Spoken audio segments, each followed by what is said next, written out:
Hello everyone. तो पिछली video में हम बात कर रहे थे if else and else if conditions की। तो देखते हैं if else and else if conditions आखिर होती। तो सन का प्रोग्राम बनाते हैं। यहाँ पे डॉलर सन भी लेते हैं रेड, ठीक है। इफ सन है हमारा वो रेड है तो good morning friend, good morning. और एल्स इफ यानी कि यदि जो हमारी सन है वो वाइट है तो गुड आफ्टरनून। और अगर दोनों नहीं है और हमारी ऑरेंज है तो गुड इवनिंग, ठीक। और अगर कुछ भी नहीं है तो डायरेक्ट गुड नाइट। ओके, तो इसे हम चेक करते हैं। यहाँ पे इसे सेव कर लिया, विदाउट गुड मॉर्निंग, ठीक है। अब अगर इसकी जगह पे हम कोई अदर टेक्स्ट डालते हैं जैसे कि नो सन, तो वहाँ पे आएगा गुड नाइट, ठीक है। और अगर इसे ही हम वाइट कर दें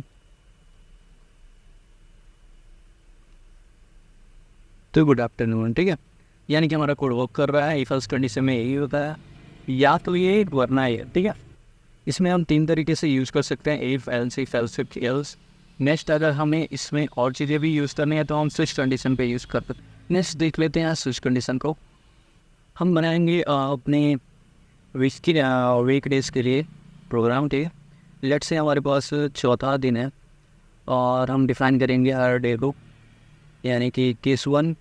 ऐसे सिस्टम हम ऐसे ही लिखते हैं, केस 1 डालेंगे, इको लिखेंगे और नीचे उसके बाद ब्रेक लिखेंगे, ठीक है। तो सबको कॉपी पेस्ट कर लेते हैं। ओके, अब केस 2 डिफाइन करेंगे, case 3, case 4, case 5, case 6, case 7, यानी 7 डेज 7 केसेस। ओके, और फिर सबको नाम दे देते हैं ट्यूसडे, वेडनेसडे और फ्राइडे, सैटरडे, संडे, ठीक है। नेक्स्ट इसमें हम ब्रेक का यूज़ करेंगे हर इको के नीचे, ठीक है, ताकि वो प्रोग्राम हमारा वहीं तक ब्रेक हो जाए। और नेक्स्ट हम डिफ़ॉल्ट वैल्यू को चूज़ करेंगे जो कि होगी हमारे जैसे कि अगर कोई रीडर नहीं डाला है यूज़र है तब क्या होगा, तो यहाँ पे हम यूज़ करेंगे नॉट एनी वीकडेज। ओके, उसके बाद हमने यहाँ पे मिस्टेक कर दी है कि इसमें हमने सेमीकोलन का यूज़ किया है। इसे हम हटा के डबल कॉलम पे यूज़ करेंगे। डबल डॉट का यूज़ करने के बाद हम इसे रिलोड करके देखते हैं। तो यहाँ पे हमारे पास थर्सडे आया है, ठीक है। अब अगर हम डे का चेंज करके हम 6 को ले जाएँ तो यहाँ पे हमें मिलेगा सैटरडे हमारा सैटरडे, ठीक है। और नेक्स्ट हम ऐसे ही कर सकते हैं। नेक्स्ट हम लूप्स को देख लेते हैं। तो लूप्स हमारे यूज़ होते हैं अगर हमें कोई कोड को दोबारा मतलब बार बार लिखना पड़े और वो कोड में इक्वल लाइंस हमारी स्क्रिप्ट में आ रही हैं तो हम यह लूप्स का यूज़ कर सकते हैं, ठीक है। लूप्स की हेल्प से हम किसी ब्लॉक ऑफ कोड को दोबारा से दोबारा लिख सकते हैं जब तक कि जो कंडीशन हमने सर्टिफाइड की है वो ट्रू ना हो जाए, ठीक है। तो यहाँ पे हमारे पास 4 लूप्स होते हैं, while, do, while, for, each, ठीक है। सबको देखेंगे। तो वाइल लूप हमारा क्या करता है कि जब तक हमारा कोड की जो कंडीशन है वो ट्रू नहीं हो जाती तब तक वो लूपिंग करता रहेगा। और दो वाइल हमारा क्या करता है कि अगर हमने एक बार उसे रन करा दिया तो वो फिर वापस से जाएगा अपने लूप में और वहाँ पे कंडीशन चेक करेगा, फिर से रन करेगा, फिर से जाएगा, फिर से कंडीशन चेक करेगा। और फॉर लूप में क्या होता है कि हम उसे स्पेसिफाइड नंबर्स ऑफ टाइम दे देते हैं। जैसे हमें किसी लूप को 10 टाइम्स रन कराना है, वैसे कराना है तो उसे कर सकते हैं। और फॉर इच लूप हमारा जितने एलिमेंट्स हैं एरे में वो उतनी बार रन करेगा। जैसे कि लेट से 10 एलिमेंट हैं हमारे लूप के मतलब एरे के अंदर, तो वो 10 टाइम रन करेगा। 12 एलिमेंट है तो 12 बार रन करेगा, ठीक है। तो सबसे पहले वो वाइल लूप को देखेंगे। तो वाइल लूप को यहाँ पे हम ऐसे लिख लेते हैं पहले हेडिंग डाल। हाँ, तो अब बस लेट से हमें 20 तक नंबर प्रिंट कराने हैं तो हम यूज़ करेंगे और यहाँ पे सबसे पहले नाम की वैल्यू ले लेते हैं। इनिशियल वैल्यू हमने 10 ले ली है, ठीक है, यानी कि ये 10 से स्टार्ट होगा। और वाइल कंडीशन पर आएंगे, यहाँ पे वाइल लिखेंगे। उसके बाद यहाँ पे डॉलर नॉम जो हमें लेना है, उसके बाद कितने तक प्रिंट करानी है वो लिखेंगे, ठीक है। लेट से 20 तक प्रिंट करानी है और हमने यहाँ पे बीच में दे दिया है नम इज़ ग्रेटर दैन 20, ठीक है। नव इज़ लेस देन 20, यानी कि 20 के अंदर ही प्रिंट करेगा, ठीक है। और यहाँ पे हम कंडीशन दे देते हैं वाइल लूप की, इको तो इसे करेगा क्या, नंबर इज़, अब डॉलर नम को लिख देते हैं, ठीक है, डॉलर नम और लाइन ब्रेक, ठीक। नेक्स्ट हम इसमें अपनी इंक्रीमेंट ऑपरेटर को लगाएंगे ताकि ये बढ़ते क्रम में रहे, ठीक है। अब इसको रन करके तो यहाँ पे ये 10, 11, 12, 13, 14, 15, 16, 17, 18, 19 तक पाया, ठीक है। तो हमने 20 से लेस लिया था, इसलिए 20 से लेस। अगर हम यहाँ पे इज इक्वल टू लगा दें तो 20 के इक्वल तक या और उससे लेस तक प्रिंट होगा, ठीक है। तो यहाँ पर ये 20 तक प्रिंट होगा। डू वाइल लूप में भी हम सेम ही करते हैं, बस क्या करते हैं कि जो हमारी ये कंडीशंस हैं, ये दो कंडीशंस जो है वो हम डू में लिखेंगे और वाइल वाले को नीचे कर देंगे, ठीक है। तो इसको ऐसे लिखते हैं कि यहाँ पे हमने इक्वल ले लिया और डू वाइल लूप के लिए नम इक्वल टू 10 डिफाइन किया सेम, और यहाँ पे अब डू वाली कंडीशन लगाएंगे। डू के अंदर हम अपनी ये दोनों कंडीशन लगाएंगे, इको नम प्लस प्लस, ठीक है। अब इसको क्लोज करके हम वाइल लिख देंगे, वाइल में जो हमारी कंडीशन है वाइल वाली। अब इसको हम रन करें तो हमें मिलेगा ये, ठीक है। Do while loop number is 10, 11, 12, 13 same मिला है, बस हमने क्या किया है कि जो हमारी वाइल वाली है उसे लास्ट में किया है और ये दोनों को डो में लगा दिया है, ठीक है। तो उसमें बेसिकली हो क्या रहा है, हमने इसे एक बार चलाया, ठीक है, यानी कि वो 10 तक प्रिंट किया और यहाँ पे हमने एग्जिट पे इसे डाल दिया है कि वो 20 तक प्रिंट करे, ठीक है। तो वो 20 के अंदर तक प्रिंट करेगा, ठीक है। नेक्स्ट हम फॉर लूप का यूज़ करेंगे। फॉर लूप का यूज़ करने के लिए हम सिंपली यहाँ पे पहले लिख देते हैं एक को फॉर लूप के लिए, ठीक है। अब यहाँ पे हम अपनी फॉर लूप डायरेक्टली लगाएंगे और जो हमारी तीनों कंडीशंस हैं उन्हें यहीं पे ले लेंगे, ठीक है। हम जैसे कि यहाँ पे हम नम इक्वल टू 10 ले लेते हैं, 20 और नम प्लस प्लस, ठीक है। यानी कि हमने जो यहाँ पे तीनों कंडीशंस लगाई हैं, ये वाली और ये वाली और ये वाली, ये तीनों कंडीशन हमने ये सेम फॉर लूप में ही रख लिया है, ठीक है। और नेक्स्ट हम इसके अंदर जो भी हमें कार्य करना है उसे लिखेंगे, यानी कि क्या करना है, हमें प्रिंट कराना है नंबर को और लूप के थ्रू वो चले गए तो यहाँ पर डायरेक्ट हमें नंबर मिल जाएगा। अब इसे अगर हम सेव करके रिलोड करते हैं तो हम पाएंगे कि हमारी फॉर लूप 10 to 20 ऐसे रन करने लगेगी। नेक्स्ट फॉर ईच लूप देखेंगे तो इसमें हम सबसे पहले इसकी हेडिंग ये लेते हैं फॉर ईच लूप। यहाँ पे हम कोई भी अपनी एक वेरिएबल के अंदर एरे लेंगे, ठीक है। एरे हम डिफाइन कर देते हैं यहाँ पे एक एरे, एक लिस्ट एरे अपनी डिफाइन कर देते हैं हम अपनी मंडे टू संडे, ठीक है। अब नेक्स्ट इसके अंदर हम फॉर ईच लूप लगाएंगे और पूरे अरेंट को प्रिंट करेंगे, ठीक है। तो यहाँ पे हम फॉर ईच लूप लगाते हैं। अब यहाँ पे हमें डिफाइन करना पड़ता है एक वेरिएबल को अनदर वेरिएबल के साथ, ठीक है। तो डेज को हम हैज़ डे डिफाइन करेंगे, डेज एज डे और कोडिंग, और यहाँ पे हम इसकी वैल्यूज़ को प्रिंट कराएंगे। तो डे वाली डेज को हमने डे मान लिया है, ठीक है, यानी कि डेज को हमने डे मान लिया है, तो अब डे वाली वैल्यू प्रिंट कराएंगे। तो यहाँ पे हम प्रिंट कराते हैं डे, ठीक है। अब चेक करते हैं इसको रिलोड करके, तो यहाँ पे सब अभी इन लाइन प्रिंट हो रहा है। हम बी आर टेक्ट इसमें यूज़ करेंगे, ठीक है, डॉट बी आर। अब अगर इसे हम रन करें तो ये लाइन बाय लाइन आएगा, ठीक है। चेक करते हैं, यहाँ पे अभी लाइन बाय लाइन हमारी प्रिंट होकर आ रही है, ठीक। नेक्स्ट हम देखते हैं PHP के अंदर फंक्शन, ठीक है। तो PHP में 1000+ इनबिल्ट फंक्शन होते हैं जिसको हम ऐड करके अपनी खुद ही कस्टम फंक्शंस बना सकते हैं। तो फंक्शन बेसिकली फंक्शन को हम डिफ़ाइन करते हैं, तो लूप्स को पहले अडाप्ट है फंक्शंस इन PHP। तो फंक्शंस को डिफ़ाइन करने के लिए सबसे पहले हम फंक्शन का यूज़ करते हैं, ठीक है। तो यहाँ पे हम फंक्शन का यूज़ करेंगे, यहाँ पे हम लिखेंगे function add a comma add b, और यहाँ पे हम एडिशन का फंक्शन परफॉर्म करने जा रहे हैं, ठीक है। नेक्स्ट हम इसके अंदर टोटल लिखेंगे equal to a plus b हमें ऐड करना है। तो हमने दो वेरिएबल लिया है, $a और $b, और एक तीसरा वेरिएबल लिया है डॉलर टोटल, जिसके अंदर यहाँ $a प्लस $b को स्टोर किया जा रहा है। अब रिटर्न करेंगे डॉलर टोटल को, ठीक है। अब हमने यहाँ पे डॉलर टोटल को रिटर्न कर दिया है, बट यहाँ पे क्या होगा कि अभी हमने कोई फंक्शनलिटी यहाँ पे प्रोवाइड नहीं की है, तो फंक्शन जो है वो नो आउटपुट शो करेगा। ठीक है, function is now return but no output will be shown. ठीक है, नेक्स्ट हम फंक्शन प्रोवाइड करेंगे इसको, लेट्स से हम नंबर्स लेंगे। यहाँ पे हम इको एड फिर 55 वहाँ 60, यहाँ पे हम क्या कर रहे हैं कि यहाँ पे हम कॉल कर रहे हैं बाई वैल्यू। ओके, यहाँ हम कॉल कर रहे हैं बाई वैल्यू। अब अगर इसको हम रिलोड करें तो हम पाएंगे 150 हमारी आउटपुट। ठीक है, जहाँ पे हम हमारे पास कॉल बाई वैल्यू होगी, अब कॉल बाई फंक्शन का यूज़ करेंगे। तो यहाँ पे हम फंक्शन बना रहे हैं। सबसे पहले हम लिख लेते हैं लेफ्ट से बुक ओपन कर। तो ओपन हम क्या कर रहे हैं, बुक। ठीक है, बुक की फंक्शन हमें बना दी।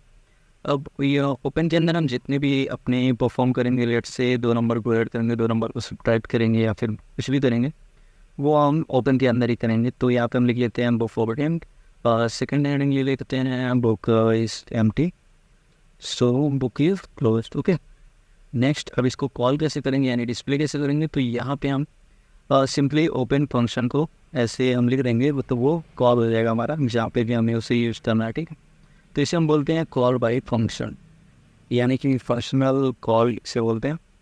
अब अगर हम इसे लोड करें तो यहाँ पे हमें कुछ ऐसा आउटपुट मिलेगा। ठीक है, तो next dot b r add कर देते हैं। डॉट बी आर ऐड करने में अब यहाँ पे हमें मिलेगा ये कुछ ऐसा। अब हम अपनी फेस पे इसे जितनी बार कॉल करेंगे वो उतनी बार शो होगा। जैसे कि हाँ, यहाँ पे इसे कैसे कॉल करते हैं। ठीक है, तो ये कुछ लूप की तरह काम करेगा, बट ये लूप नहीं है। ठीक है, यहाँ पे कुछ सारे फंक्शन तो परफॉर्म करेगा, बट अगर हम इसे यहाँ पे परफॉर्म करें, ठीक है, यानी कि ऊपर, तो भी ये परफॉर्म करेगा। ठीक है, यानी कि यहाँ पे एक बार हमने फंक्शन इसकी डिफाइन कर दी, तो हम अपने PHP के अंदर कहीं भी इसे यूज़ करें, जहाँ तक ये हमारी है, ठीक है, वहाँ तक हमारी ये वर्क करेगी। यानी कि अब ये हमारा इको की तरफ फंक्शन बन चुका है। ठीक है, अब इस ऊपर वाले को ही हम फंक्शन आर्गुमेंट भी बोलते हैं। ठीक है, यानी इसको हम फंक्शन आर्गुमेंट भी बोलेंगे।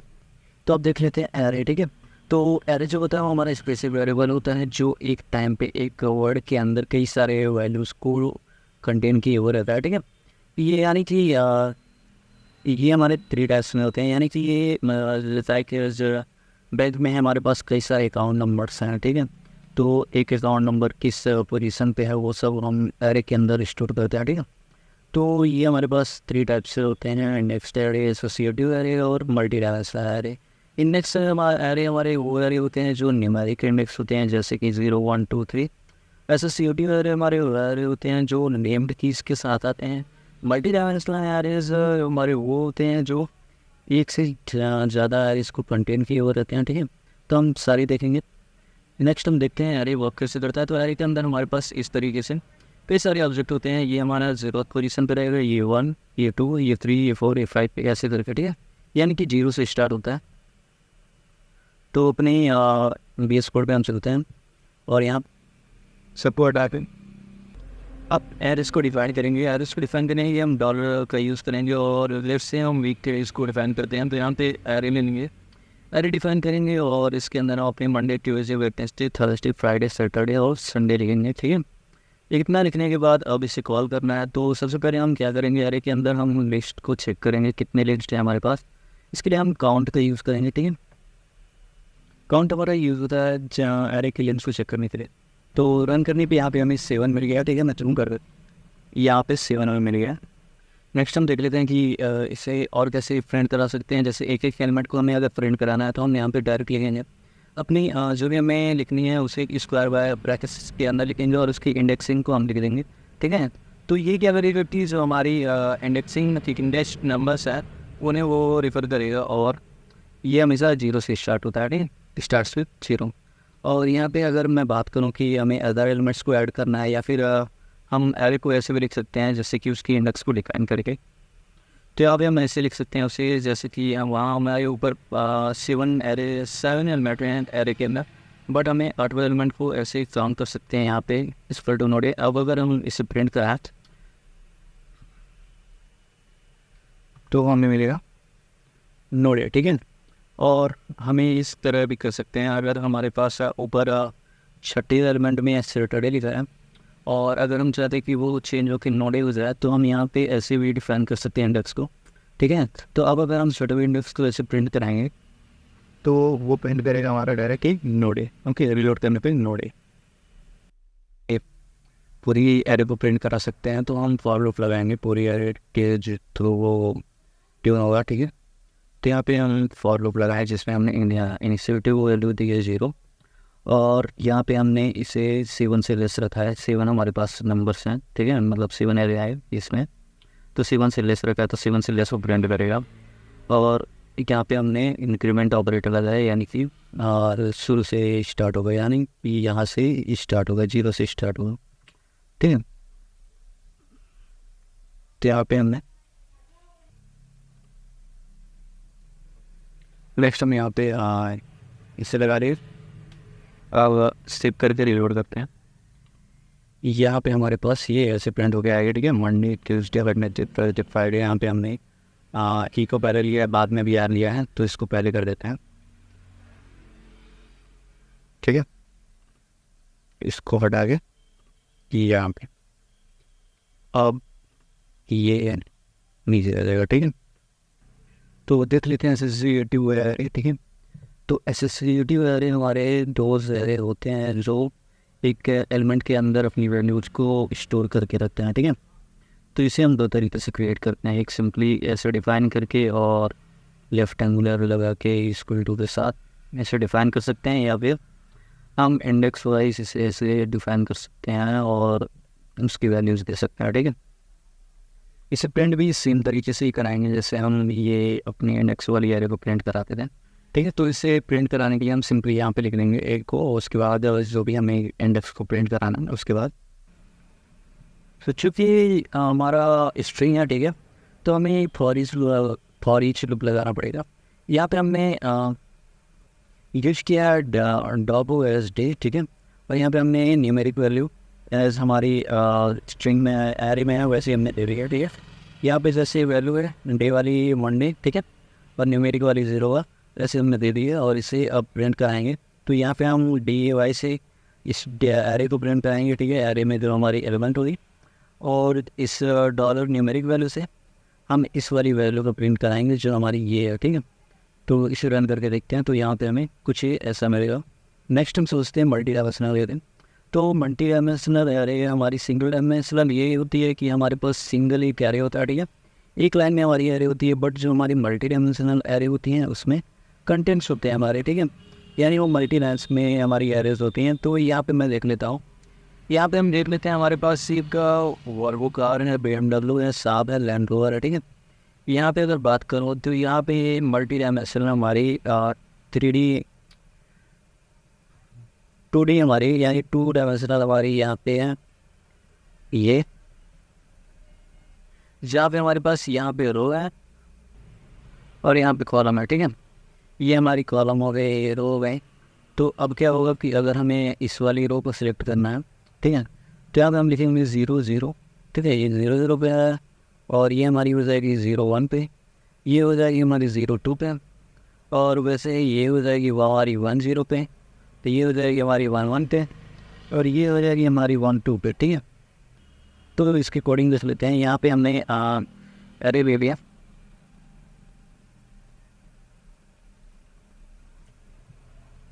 यहाँ पे हमने एरे ले लिया वॉल्वो, BMW, साब, लैंड रोवर, ओके, जैसे यहाँ पे है। उसके बाद हमने इसकी सेकंड रो को डिफाइन किया, ठीक है, यहाँ पे सेकंड रो। उसके बाद हमने थर्ड रो को डिफाइन किया, यानी कि ठीक है। पहले क्या होता था, पहले हम एक सिंगल लाइन में ही डिफाइन कर देते थे, बट इसमें हम मल्टीपल एरेज को ले रहे थे। अब इसकी वैल्यूज़ कैसे हम प्रिंट कराएंगे तो वो देख लेते हैं। तो वैल्यूज़ प्रिंट कराने के लिए हम सिंपली यहाँ पे लिखेंगे इसकी जो भी हमें वैल्यू प्रिंट कराई है। लेट्स से हमें अगर वॉल्वो की ये वाली वैल्यू प्रिंट करानी है, यानी कि हमें अगर ये वॉल्वो वाली प्रिंट करानी है, जैसे कि मैंने बताया ये 0 0 पोजीशन पे है, तो ये हमारा कार्स में 0 और 0 पोजीशन पे वॉल्वो हमारी आ जाएगी, ठीक है। ये हमारी हो गई वॉल्वो, और ये हो गई हमारी 22, ये 18, और ये 15, ये 15, ये 5, ये 17, और ये BMW, साब, लैंड रोवर। ओके, तो ये हमारी ऐसे हो जाएगी। इसका आउटपुट चेक करते हैं। तो ये हमारे कुछ ऐसे शो होने लगेगी कि ठीक है, वॉल्वो इन स्टॉक 22 सोल्ड 18 थी। तो यहाँ पे हमें टू डायमेंशनल चेक कर ली। तो अगर हमें इसे प्रिंट कराना है अपने लूप के अंदर, तो हमें दो फॉर लूप ले पड़ेंगे, यानी कि हमें यहाँ पे नेस्टेड फॉर लूप लिया है हमने यहाँ पे। ठीक है, यहाँ पे हमने सबसे पहले रो को डिफाइन किया है। रो हमारे पास है 4 रोज हैं, ठीक है, और 3 कॉलम्स हैं, यानी कि ये हमारे पास यहाँ पे 4 रोज आ गई और ये 3 कॉलम्स आ गए। तो यहाँ पे हमने सबसे पहले रो को इनिशियली स्टार्ट किया और रो को 4 से लेस रखा, और यहाँ पे रो प्लस प्लस यानी कि रो हो गई हमारी डिफाइन। अब अगर हम रो के अंदर अपनी इस वैल्यू को लाएंगे, यानी डॉट रो हम प्रिंट कर रहे हैं, तो हमारी प्रिंट हो जाएगी।